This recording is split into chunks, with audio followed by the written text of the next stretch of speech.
Good morning.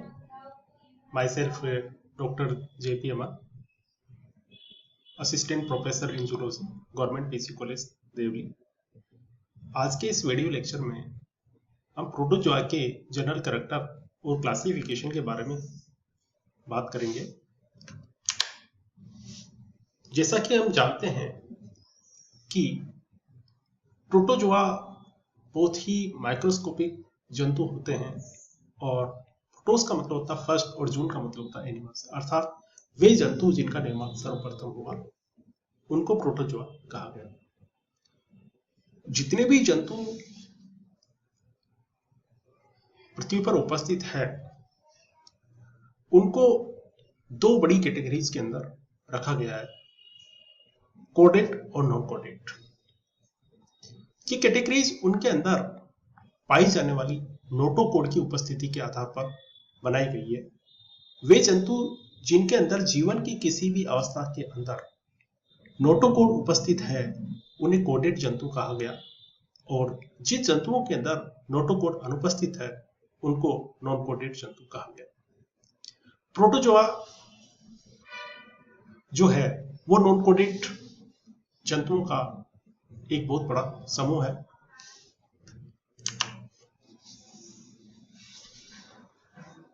Animals में जो group बनाए गए हैं उनके अंदर कुछ ग्रुप के अंदर स्पीसीज की संख्या बहुत ज्यादा आती है और नंबर ऑफ एनिमल्स की संख्या भी बहुत अधिक है। इनकी संख्या और स्पीसीज की संख्या के आधार पर इन्हें मेजर फाइला तथा माइनर फाइला में बांटा गया है।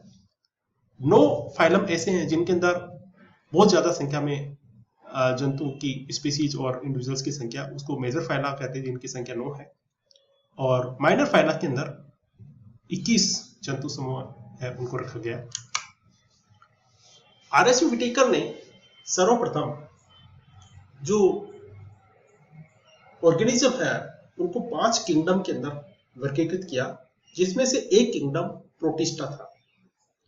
और प्रोटिस्टा में उन जंतुओं को रखा गया जो एक कोशिकीय यूकैरियोटिक जंतु होते हैं और उनकी जो संरचना होती है वो अपेक्षाकृत सरल प्रकार की संरचना होती है। गोल्डफस ने फाइलम प्रोटोजोआ को स्थापित किया और सभी जो प्रोटिस्टा के जो जंतु हैं उनको बना करके फाइलम प्रोटोजोआ इन्होंने बनाया और इसके अंदर एक कोशिकीय जंतुओं को रखा जो कि सिंपलेस्ट प्रकृति के थे, माइक्रोस्कोपिक संरचना वाले जंतु थे। इंट्रोडक्शन में अगर देखें तो सभी जो प्रोटोजोन है वो एसेलुलर एनिमल है। एसेलुलर एनिमल्स का मतलब ये होता है कि जंतु का जो पूरा जो प्रेजेंटेशन है या जो बॉडी है वो किसी एक कोशिका के द्वारा प्रदर्शित की जाती है, यानी कि इनका शरीर केवल एक कोशिका से मिलकर के बना होता है और इस प्रकार के जंतुओं को एनिमल क्यूल के नाम से भी जाना जाता है। सामान्यतः ये जंतु जो है माइक्रोस्कोपिक होते हैं, यानी कि सूक्ष्मदर्शी होते हैं, सूक्ष्मदर्शी के द्वारा ही इनको देखा जा सकता है और इनका जो बॉडी ऑर्गेनाइजेशन है वो प्रोटोप्लाज्मिक लेवल का होता है। प्रोटोप्लाज्मिक का मतलब होता है कि एक कोशिका जिसके अंदर जो कोशिका द्रव्य उपस्थित है वही उसको बना रहा है। तो इन जंतुओं के अंदर चूंकि पूरा जो बॉडी है वो केवल एक कोशिका के द्वारा प्रदर्शित की जाती है, अतः इनका जो बॉडी का ऑर्गेनाइजेशन है वो प्रोटोप्लाज्मिक लेवल का है। स्टीव के बारे में देखें तो कुछ वैज्ञानिक है जो इनके बारे में बताया। तो सर्वप्रथम वॉन लीवेनहोक ने 1671 के अंदर प्रोटोजोआ के बारे में बताया और फर्स्ट प्रोटोजोआ देखा। एक कोशिकीय प्रोटोजोआ जंतु के बारे में वॉन सी वोल्ट ने 1845 के अंदर पहचान की और उसका वर्णन किया।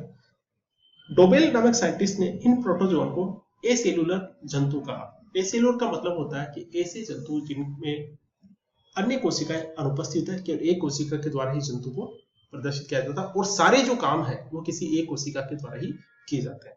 तो अतः इन्हें एसेलुलर जंतु का नाम जो टर्म है वो डोबेल के द्वारा दी गई।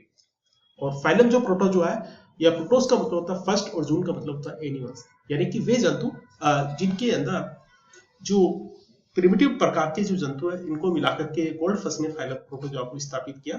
प्रोटोजोआ एक बहुत ही ज्यादा संख्या में पाए जाने वाले जंतुओं का समूह है, जिसके अंदर लगभग 50,000 जातियां इस समूह के अंदर शामिल की गई है।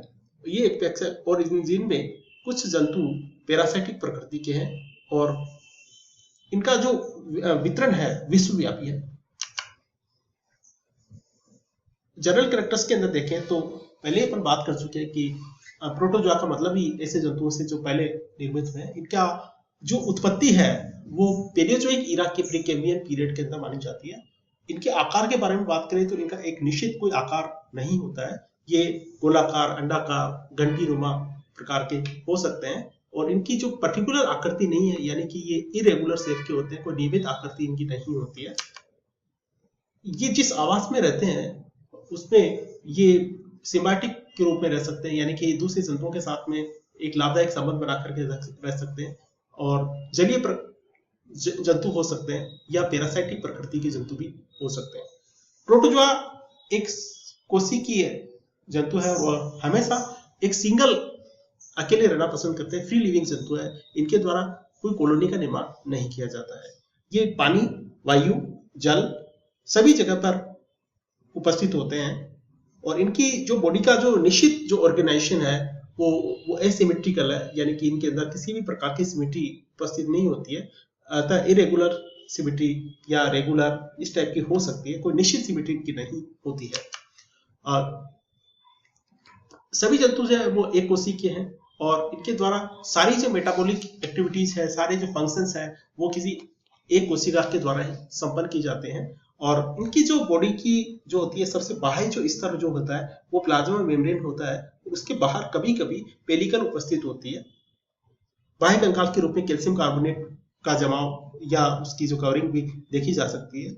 और चूंकि ये जंतु जो है बिल्कुल माइक्रोस्कोपिक प्रकृति के होते हैं, जिनका साइज बहुत छोटा होता है और ये 0.02 mm से 16 mm साइज के ये जंतु होते हैं। एक न्यूमिलाइट एक प्रकार का एक फॉसिल है जिसको प्राप्त किया गया था, उसकी जो साइज है वो 19 सेंटीमीटर तक भी देखी गई है।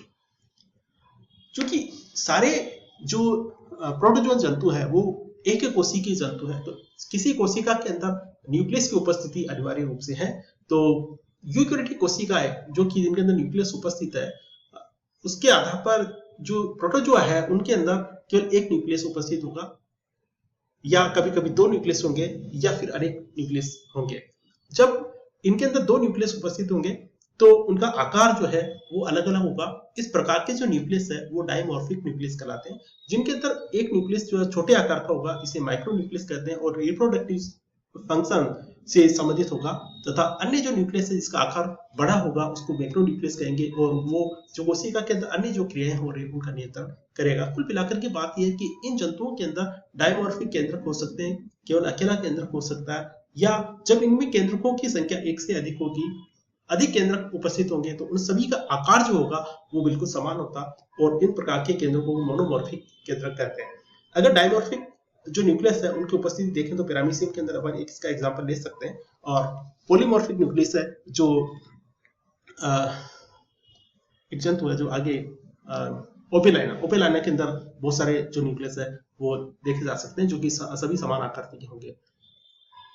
इनमें गमन को अगर की बात करें तो इनके अंदर अलग अलग गमनांक पाए जाते हैं जो कि प्रोटोप्लाज्म की आउटग्रोथ होती है, जैसे सूडोपोडिया है, कुरपा जिन्हें बोलते हैं, फ्लैजिला है जो कि चाबुक के समान संरचनाएं होती है, सीलिया है जो कि बाह्य सतह के ऊपर बहुत अधिक संख्या में उपस्थित हो सकते हैं। यानी कि इनके अंदर सूडोपोडिया, फ्लैजिला, सीलिया के द्वारा गमन होता है, या कभी कभी इनके अंदर ऐसे जंतु भी उपस्थित है जिनके अंदर गमन अनुपस्थित है। जैसा कि हम पहले बात कर चुके हैं कि सारा जो फंक्शन है वो किसी एक कोशिका के द्वारा ही संपन्न की जाते हैं, जैसे पाचन है, जनन है, श्वसन है, न्यूट्रिशन है, ये सब चीजें जो है एक कोशिका के द्वारा संपन्न की जाती है। न्यूट्रिशन के ये होलोजोइक तथा होलोफाइटिक प्रकृति के जंतु होते हैं। होलोजोइक के अंदर ये अपना भोजन स्वयं नहीं बना पाते हैं और दूसरे जंतुओं पर भोजन के लिए डिपेंड रहते हैं। होलोफाइटिक जैसे यूग्लिना जिसके अंदर क्लोरोफिल उपस्थित होता है और वो अपना भोजन स्वयं बना सकते हैं, फोटोसिंथेसिस की क्रिया कर सकते हैं। इस प्रकार होलोजोइक, होलोफाइटिक, सेप्रोजोइक या पैरासाइटिक नेचर के ये जो प्रोटोजोन्स होते हैं। रेस्पिरेशन के लिए इनके अंदर कोई विशेष संरचना उपस्थित नहीं होती है। इनकी प्लाज्मा मेम्ब्रेन के द्वारा ऑक्सीजन तथा कार्बन डाइऑक्साइड का आदान प्रदान किया जाता है जो कि डिफ्यूजन की क्रिया के द्वारा, सामान्यतः डिफ्यूजन की क्रिया के द्वारा किया जाता है। एक्सक्रीशन में इनमें जो नाइट्रोजिनस जो प्रोडक्ट है वो अमोनिया होता है, जो कि डिफ्यूजन की क्रिया के द्वारा पानी के अंदर त्याग दिया जाता है। और इनमें ऑस्मो रेगुलेशन के लिए कॉन्ट्रेक्टाइल वैक्यूल वगैरह उपस्थित है, जिससे आगे बात करेंगे अपन। डाइजेशन इनके अंदर इंट्रासेल्युलर होता है। फूड वैक्यूल जो है वो फूड जब इंटेक किया जाता है तो फूड वैक्यूल बनती है और उसी के अंदर एंजाइम्स को स्रावित किया जाता है और उसी के अंदर डाइजेशन होता है, यानी कि अंतःकोशिकीय पाचन इनके अंदर होता है। अंतःकोशिकीय पाचन के लिए इनके अंदर पहला जो है एसिडिक मीडियम के अंदर पाचन होगा और बाद में इनके अंदर बेसिक मीडियम के अंदर पाचन होता है। इनके अंदर जो गति के लिए है 4 प्रकार के स्यूडोपोडिया पाए जाते हैं, जैसे लोबोपोडिया, ये अंगुली नुमा स्यूडोपोडिया होते हैं, अंगुलियों के समान, जिनको जैसे कि अमीबा के अंदर पाया जाता है। फिर फिलोपोडिया है, रेटिकुलोपोडिया, एक्सोपोडिया, ये भी पाए जाते हैं। और फ्लेजिला जो है मोनोफ्लेजिलेट, बाइफ्लेजिलेट और मल्टीफ्लेजिलेट जंतु होते हैं, जिनके अंदर एक फ्लेजिला उपस्थित है, उनको जैसे यूग्लिना, तो इसको अपन मोनोफ्लेजिलेट जंतु कहेंगे। यदि फ्लेजिला की संख्या 2 है तो उसको अपन बाइफ्लेजिलेट जंतु कहेंगे, जैसे सिरेटियम। ट्राइकोनिम्फा एक ऐसा जंतु है जिसके अंदर फ्लेजिला की संख्या बहुत अधिक उपस्थित होती है, इसलिए इसे मल्टीफ्लेजिलेट जंतु कहते हैं। और अन्य जो गमनांग है वो सीलिया उपस्थित है, और ये सीलिया जो है संख्या भी अधिक उपस्थित होंगे और बाह्य सतह के ऊपर यानी प्लाज्मा मेम्ब्रेन के ऊपर ये पाए जाते हैं, और ये गति तथा फूड इंजेक्शन का काम करते हैं। रिप्रोडक्शन इनके अंदर दोनों प्रकार से है, एसेक्सुअल रिप्रोडक्शन तथा सेक्सुअल रिप्रोडक्शन। एसेक्सुअल रिप्रोडक्शन के 3, जैसे बाइनरी फीचर है, मल्टीपल फीचर है, बडिंग है, इससे इनका एसेक्सुअल रिप्रोडक्शन होता है, जिसके अंदर गैमेट्स जैसी कोई संरचना नहीं बनती। बाइनरी फीजन के अंदर जो कोशिका है वो माइटोसिस के द्वारा 2 कोशिकाओं के अंदर टूट जाती है, और मल्टीपल फ्यूजन के अंदर जो कोशिका है अन्य कोशिकाओं को बनाती है। बडिंग के अंदर कोशिका से एक उभार के रूप में संरचना विकसित होती है, जो बाद में पूर्ण जंतु को बनाती है। सेक्सुअल रिप्रोडक्शन इनमें गैमेट्स के द्वारा होता है, और सामान्यतः ये बनने वाले जो गैमेट्स है कंजुगेशन करते हैं और जिन्हें सिंगेमी कहते हैं। जंतुओं के अंदर एक अगुणित तथा द्विगुणित अवस्था एक दूसरे पे परिवर्तित होती रहती है, यानी एसेक्सुअल फेज और सेक्सुअल फेज के अंदर एकांतर क्रम के अंदर ये आती रहती है। इसको अपन ऑल्टरनेशन ऑफ जनरेशन बोलते हैं, अल्टरेशन होता रहता है। कभी कभी कुछ प्रोटोजोआ जंतु प्रतिकूल परिस्थितियों से मुकाबला करने के लिए या प्रतिकूल एनवायरनमेंट में रहने के लिए इनके चारों ओर एक मोटा कवर बन जाता है, और उसको अपन बोलते हैं एनसिसमेंट। उस कवर बनने की जो क्रिया है उसको अपन बोलते हैं एनसिसमेंट, जो कि एडवर्स कंडीशन या अनफेवरेबल कंडीशन यानी कि विषम परिस्थितियां उनको उनसे मुक्ति पाने के लिए इनके अंदर इस टाइप की जो एनसिसमेंट है वो उपस्थित होता है। कुछ जो जंतु है उनके अंदर अस्थायी रूप से कोशिका मुक्त तथा कोशिका गुदा उपस्थित होती है, हालांकि इनमें स्थायी रूप से इस टाइप का कोई कोशिका मुक्त या कोशिका गुदा उपस्थित नहीं होती है। और ये जंतु जो होते हैं नाइट्रोजिनस पदार्थ जो इनके अंदर है वो अमोनोटेरिक होते हैं, यानी कि अमोनिया का उत्सर्जन करते हैं, जो कि डिफ्यूजन के द्वारा जनरल बॉडी सरफेस से बाहर की ओर निकाल दिया जाता है। इसी तरह से इनका जो साइटोप्लाज्म है एक्टोप्लाज्म तथा एंडोप्लाज्म के अंदर विभेदित होता है।